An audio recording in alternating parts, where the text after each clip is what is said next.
음, 오늘은 경찰 자살에 대해서 얘기해 보도록 하겠습니다. 제가 몇 번, 글쎄, 한 두세 달에 한 번씩은 경찰 자살에 대해서 언급한 것 같아요. 지난 4일, 그저께 오후 4시 30분에 충북 진천군의 한 파출소 창고에서 50대 경위가 총상을 입고 쓰러진 채 발견돼 갖고, 그래서 병원으로 옮겼지만 위독한 것, 총기를 들고 CCTV 확인 결과, 그러니까 다른 타살의 혐의점은 보이지 않고 자살의 가능성이 가장 높은 것 같아요. 또 이제 지난해 4월에는 충북 영동의 한 도로에서 40대 경위가 순찰차에 숨진 채 발견됐다. 그래서 이제 말하자면 순찰차에 혼자 숨겨 있는 경위를 찾은 것. 이것도 역시 이 건도 역시 권총으로 극단 선택한 것. 그럼 전체적으로 케이스가 얼마나 되느냐? 지난 3년간 2018년도에 16건, 지난해 2020년도에 24건,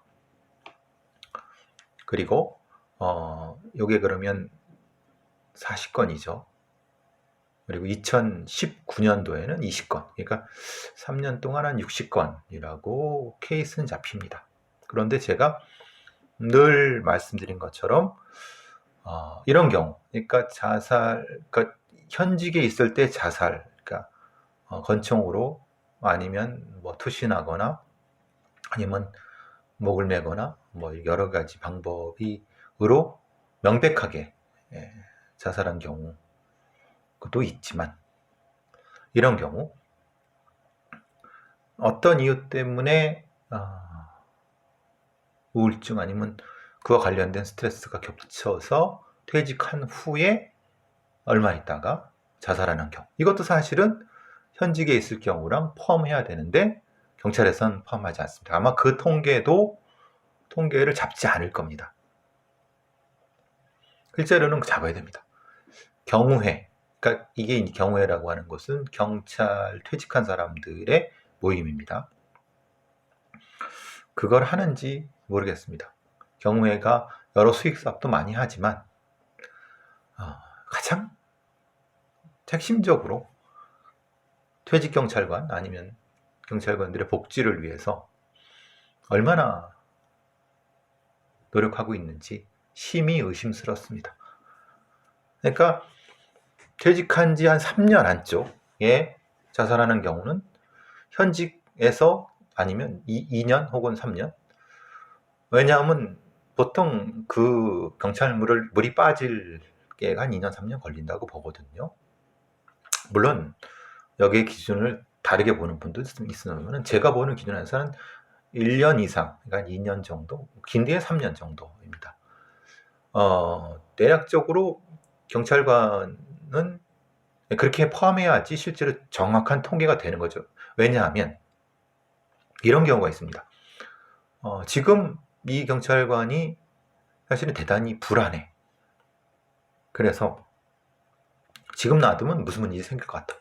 그러니까 서둘러서 퇴직시키는. 그러니까 퇴직을 강요하지는 않죠. 근데 여러 가지 면에서 퇴직을 압박하거나 아니면 이런 형태로 반강제적 아니면 자의보단 타의가 더 많은 형태로 퇴직해서 그 후에 자살했다. 그럼 이거는 현직에 있을 때 자살하고 케이스 같은 걸로 봐야지 맞지 않겠습니까? 오히려 그게 타당하지 않겠습니까? 그것까지 포함해서 경찰의 자살률을 카운트해야 됩니다. 근데 정확히 경찰청 놈들이 정확히 얼마나 경찰관들의 자살 케이스를 카운트하는지 그냥 최소한 이제 이렇게 하는 거고, 또한 그 외에 극단 선택 말고 그와 비슷한 형태의 심각한 형태로 병을 앓다가 아니면 여러 가지 사고로 하는 경우도 충분히 카운트해야 되는데 얼마나 하고 있는지 모르겠어요. 어쨌든 그거는 빼고라도 어, 지난 어, 지난 1월 19일 날 경기도 하남 경찰서에 양평군 옥천면에 위치한 자택에서 음독한 경찰에 의해서 경찰 사망. 이 사람은 6월 정년 앞두고 공로 연수 중 자살. 그리고 부천에 1월 28일 부천 26층 아파트에서 30대 경찰관이 부평경찰서 인천 부평 순직자 발견. 이것도 역시 극단의 선택으로 보임. 그렇지만 이건 모릅니다. 왜냐하면 30대고 여러 가지 다른 어떤 부분에 유서가 발견되지 않고 뭐 이런 어쨌든 이런 유서는 없을 수도 있지만은 이건 상당히 의심스러운 부분이죠. 이런 경우. 그리고 이건 진짜 안타까운데 더 안타깝죠. 경찰 남편이 사망 후에 아내와 자녀 2명이 자택에서 숨진 채 발견. 아내 같은 부천경찰서의 아내는 부천의 한 경찰서의 아내가 그러니까 부평구의 주택에서 실제로 이제 보는데 외부 침입 흔적이 없고 자녀 둘이 죽었고 부인도 죽어 있었어요. 이거는 이제 자녀 둘을 죽이고 자기도 죽은 형태가 되죠. 동거자살이라는 말은 쓰면 안 됩니다. 살해 후 자살이 되겠죠. 각각의 케이스가 다르죠. 퇴직 앞둔 사람, 30대 경찰관. 그리고 또 요 경우는 아까 말씀 각각이 다 다릅니다. 교통사고로 경찰관이 죽은 후에 아내와 자녀가 비극적 죽음을 맞지 않은. 여기 KBS 뉴스에서는 위기에 처한 경찰 동료를 도와주세요 라는 제하의 기사가 됐습니다. 근데 참 이 기사를 보고 어떻게 보면 되게 허탈하죠. 보통 이런 경우가 생기면 경찰 수뇌부라든가 상층부 애들은 다 이렇게 얘기합니다. 개인적 문제로 불안해서 우울증이 걸려서 사실 뭐 가정 문제로 다 그런 소리 합니다. 근데 그 개인적인 문제, 그 뭐 가정 문제 이게 왜 생겼을까요? 직무의 문제, 아니면 동료의 문제 여러 가지가 다 복합적으로 포함되어야 되지 않을까요? 그래서 심리부검을 해야 되는 거고 이 심리부검을 통해서 무엇인가 이 사람의 죽음에 영향을 끼쳤다고 하면 그걸 분석해야 되는데 실제로 이렇게 자살하는 경우는 제대로 된 심리부검을 하지 않습니다.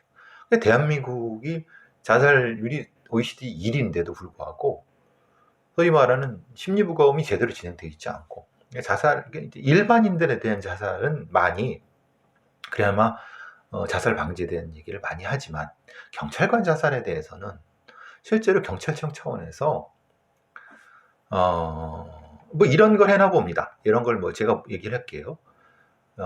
이 얘기되는 게 이런 겁니다. 경찰 동료 게이트키퍼 교육 프로그램입니다. 그러니까 자체 교육인 거죠. 극단 선택을 위반. 예를 들면 정신건강과 직장 문제가 있는 경찰의 극단 선택을 하기 전에 스트레스로 분석돼 갖고 동료가 이렇게 하는 건데 이 경찰관의 심리 상담을 받을 수 있는 마음 동행 센터라고 해서 전국에 18곳이 있는데 예전에 경찰 트라우마 센터라고 해서 전국에 5곳, 6곳밖에 없었는데 그것도 이제 센터장 다 비정규직 1명 빼고 뭐 이렇게 다. 근데 그나마 이제 좀 용역 계약을 해갖고 민간 상담소가 이제 여러 가지 540개가 된다 그러고 여러 개 된다고 합니다. 그래서 이렇게 심리 상담을 받은 경찰 수도 2019년도에 9,500명. 엄청 많죠. 그래서 정확히 하면 9,500명인지 9,500 케이스인지 모르겠어요. 일단 명으로 하고 작년에 13,000입니다. 생각해 보십시오. 전국의 경찰관이 한 12만 됩니다. 그러니까 의경 합쳐갖고 15만인데 기동대 애들이니까 12만에 13,000, 10%입니다. 근데 실제로는 이거보다 더 많은 심리 상담을 받아야 되는 겁니다. 10%가 심리 상담을 받는 10명 중 1명이 받는 거예요. 12만인데 13만, 12, 13만. 상당히 이 경찰청장도 그렇고 수뇌부놈들은 이거 상당히 심각히 여겨야 되는데 실제로 그렇게 하지 않습니다. 왜냐하면 이게 그냥 전적으로 그냥 개인의 문제, 개인이 좀 우울하고 그래갖고 웃기는 소리입니다. 개인의 문제가 아니라 경찰관의 직무 특성이라든가 이런 것들을 면밀히 분석해서 실제로 그 사람이 애초에 경찰관이 되면 안 될 사람, 아니면 경찰은 됐지만 어떤 특정한, 예를 들면 시체 트라우마라든가 현장 트라우마라든가 현장 공포증이라든가 아니면은 업무 스트레스 때문에 이런 것들을 면밀히 분석해서 거기에 맞는 대응책을 나누고, 그러면 그 사람을 뭐 그 사람 때문에 업무를 바꿀 수는 없지만 그것을 업무적 강도를 바꿔야 되는 시스템 문제라든가 이런 것들을 충분히 돈을 들여서 해야 되는데, 이 새끼들 경찰 그 수뇌부 놈들은 전혀 이런 거에 대한 관심이 없습니다. 있다 하더라도 그냥 이 정도 민간 삼당소 영역 계약을, 이게 웃기는 거죠. 왜냐하면 이런 겁니다. 이제 뭐 경찰관들이 여기에 이제 여기 뭐라거나 여기 뭐 전문가라고 하는 김영식 서원대학교 경찰행정학 교수라고 하는데, 아마 이 사람이 제 기억으로는 정확하지 않습니다만은 경찰 간부 출신일 겁니다. 사실 이런 사람들은 잘 모릅니다. 그러니까 예를 들면 이렇게 얘기를 하는 거죠. 뭐 경찰 심리 검사를, 뭐 제가 하는 얘기니까요.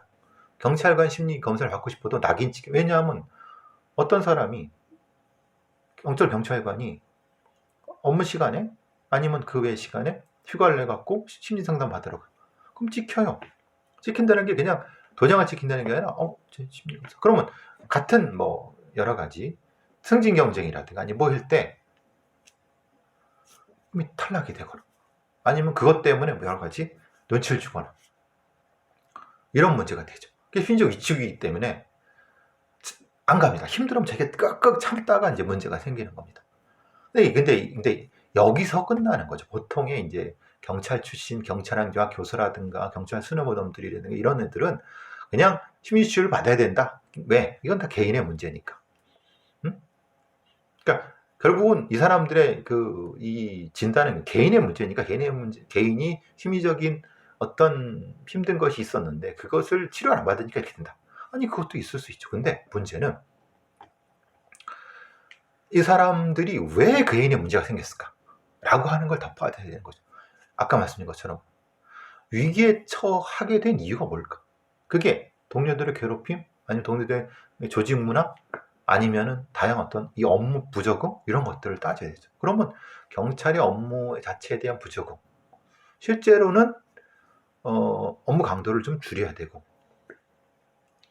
그 하위직에 몰려있는 이런 부분들, 그러니까 어떤 업무 분석은 제대로 된 업무 분석을 했어야 되는 거예요.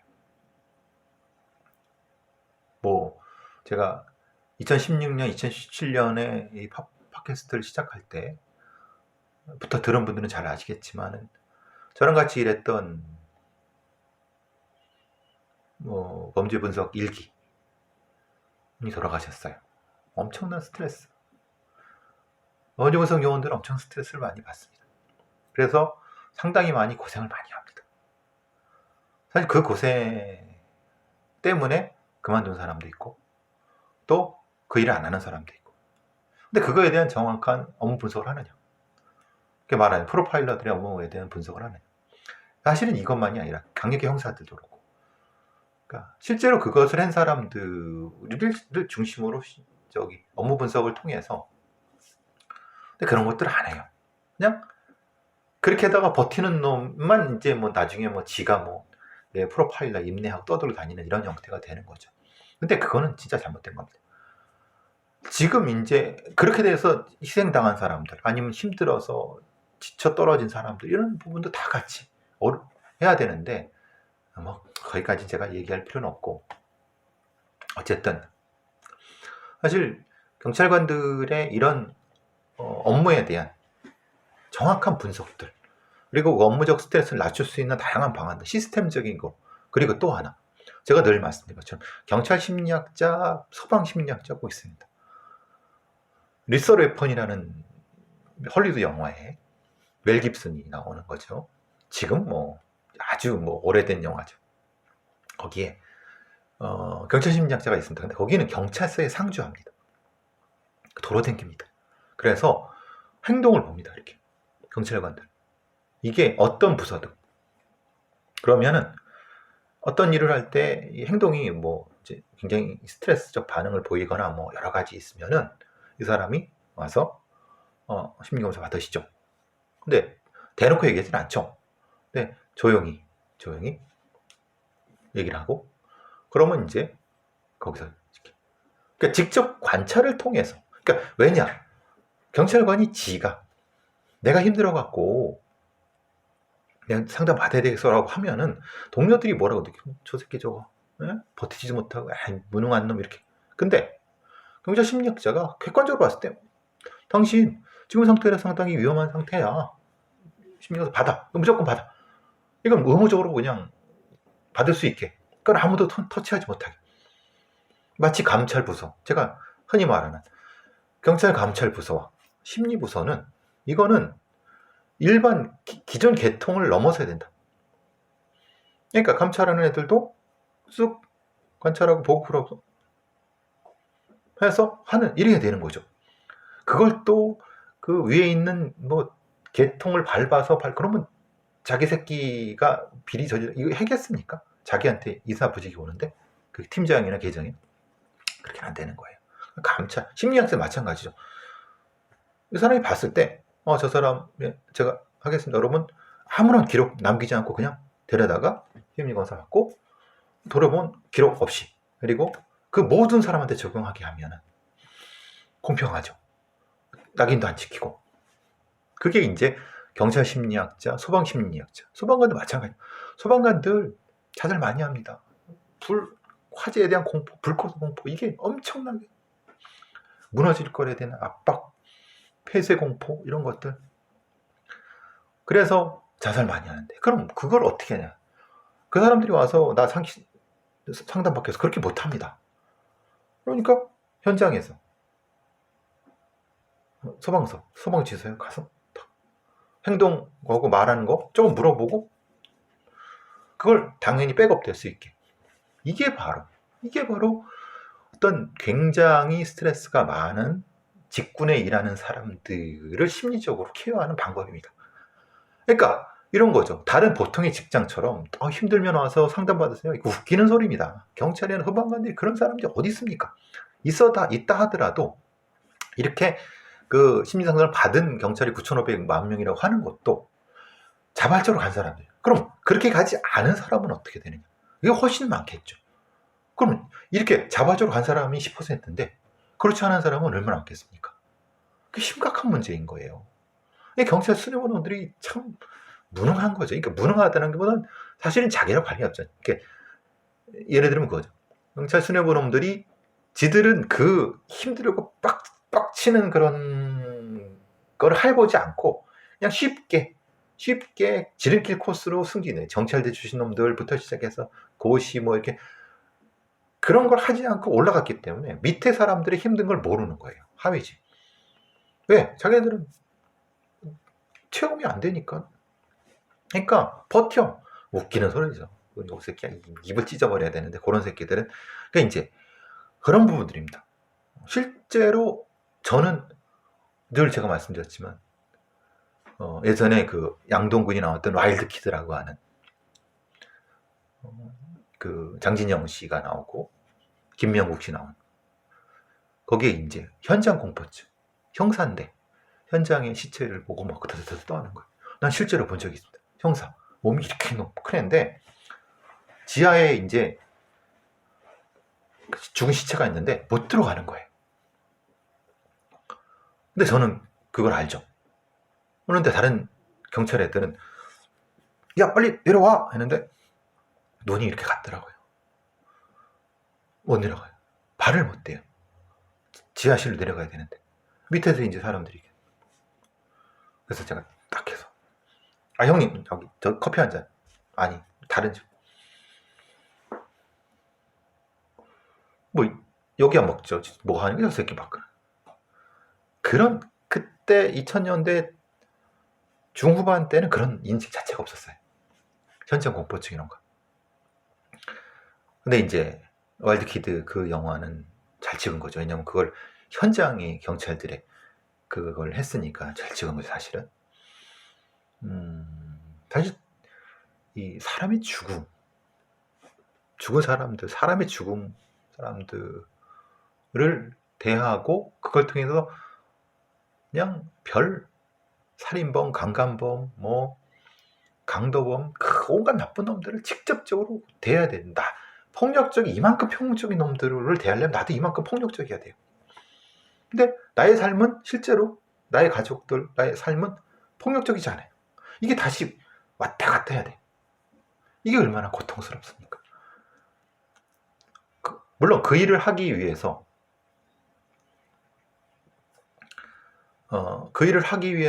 경찰이 됐지만은 그래도 인간의 한계가 있는 겁니다. 그래서 이제 심리 치료라는 이런 게 필요한 부분인 거죠. 사실 오래전부터 제가 그런 얘기를 했습니다. 현장 심리학자가 필요하다. 현장 심리 치료사가 필요하다. 조금씩 나아지고 있어요. 근데 경찰관이 찾아가는 임상 치료 심리사는 사실은 그런 것도 필요하죠. 당연히 필요하죠. 그런데 그런 사람을 찾아내는 경찰 심리학자가 현장에 있어야 된다는 거예요. 그래야지 빨리 찾아내. 이거는 갑작스럽게 확 돌아가고 자기 머리에 총을 쏠 수 있는 그런 정도의 큰 스트레스 상황인 경우도 나타나잖아요. 잘 모르는 사람들이 무슨 경찰 행정학과 무슨 어디 잘 모르죠. 그런 사람들은 보통은 그냥 경찰관 경찰대 나오고 경찰 간부 해갖고 실제 그 엄청난 압박 스트레스를 모르는 사람들입니다.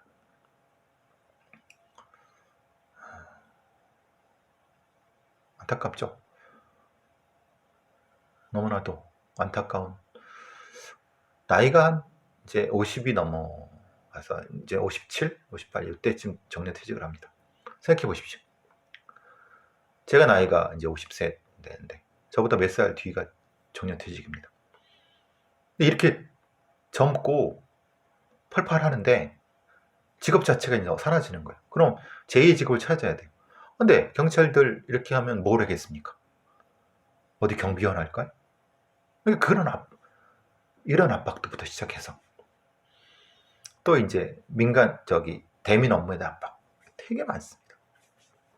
이걸 각각 케이스에 맞게 다양하게 하고 업무도 바꿔주고 애초에 젊은 사람 같은 경우는 아예 그런 사람들 경찰에 들어오지 못하게 하거나 이런 부분들이 다양하게 돼야 되는 거죠. 지금은 그런 패키지가 없습니다. 제가 알고 있기로는 경찰에 그냥 형식적인 것밖에 없죠.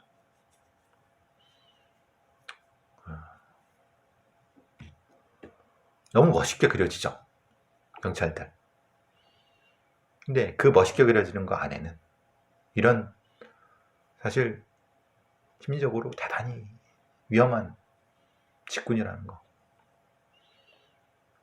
그래서 사실 미국의 경찰들이 그래서 이 시위 현장이라든가 아니면 현장 체포할 때 이렇게 대단히 폭력적이 되는 건지도 모릅니다. 모르겠어요. 그냥 제가 지금 추정인 거고 그럴 가능성이 높다고 생각하는 거고 그리고 내적인 어떤 그 결속력이 강합니다. 배신자를 용납하지 않죠. 그런 부분도 있고 이게 좀 물론 경찰 관련된 학회지 같은 걸 보면 경찰관의 자살에 대한 연구도 좀 합니다만은 제가 보기에는 예전에 비해 상당히 많이 늘어났습니다. 근데 심층적으로 제가 한 것까지의 저 관점이 좀 많이 다르고 안타까운 부분이 많이 있습니다. 다시 정리하면 찾아가는 경찰 심리학자가 필요하다. 그리고 그거에 대한 기록을 남기지 말아야 된다. 그리고 지금에 있는 마음동행센터 같은 경우도 역시 확대해야 된다. 또 하나, 그것이 현장에 들어가야 된다. 그리고 애초에 그 경찰관들이 업무 시스템을 조정할 수 있는. 그러니까 실제로 이 사람은 형사수사를 하면 안 돼. 그럼 거기 배치하면 안 되죠. 근데 그거를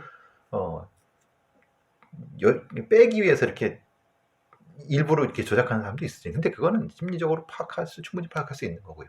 애초에 이 사람은 경찰이 되면 안 돼. 이 사람은 입직할 때부터 애초에 커트해버려야 되는 거. 들어온 상태에서도 일정 정도 5년이면 10년 이렇게 기간에 따라서 애초에 이 사람은 있으면 안 돼. 그러면 중간에 퇴직시켜야 됩니다. 그건 그 사람을 위해서. 즉 30살에 이제 들어올 때 이 사람은 안 맞아. 다른 직업을 하세요라고 이렇게 해야 되는데 안 맞다가 계속하다가 사고 나고 그럼 이제 5년 정도 지난 35쯤에 이거 해서 아닙니다. 이런 기회가 있어야죠. 전직할 수 있는. 그리고 되게 웃긴 건 경찰관 동료 게이트키퍼라고 하는데 이건 되게 웃깁니다. 왜냐하면 동료 게이트키퍼라는 게 비전문가들이에요. 안 그렇습니까?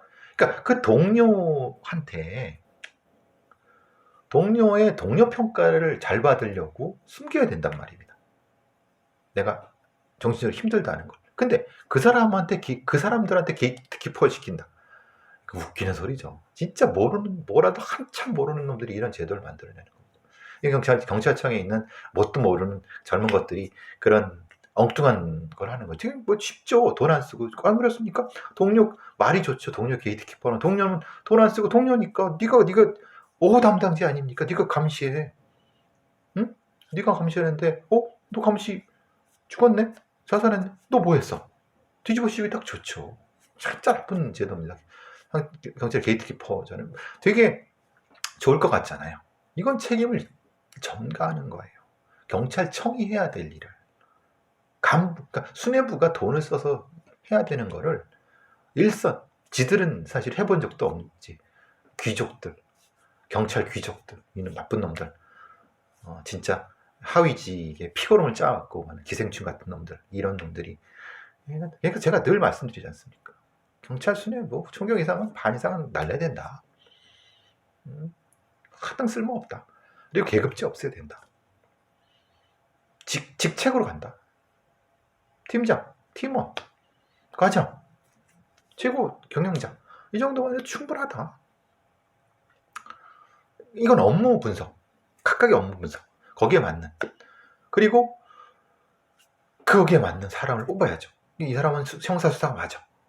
그러다가 그렇다 하더라도 이 사람은 3년에 한 번씩 안식년을 줘야 돼. 교육년. 늘 말씀. 지구대도 3년, 1년 안식년 줘야 돼. 재충전하고 재교육해 다시 채우고.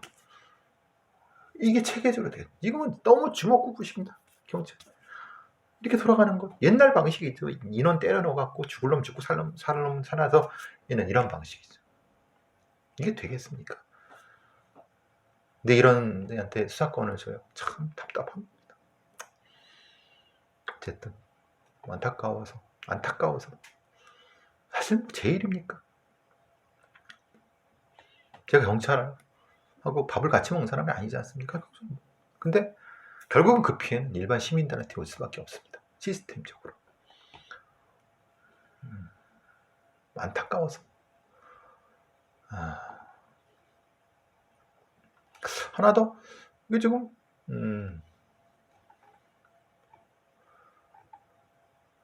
일단은 오늘 그냥 보다가 경찰 자살 얘기가 나와갖고 한번 올려봤습니다.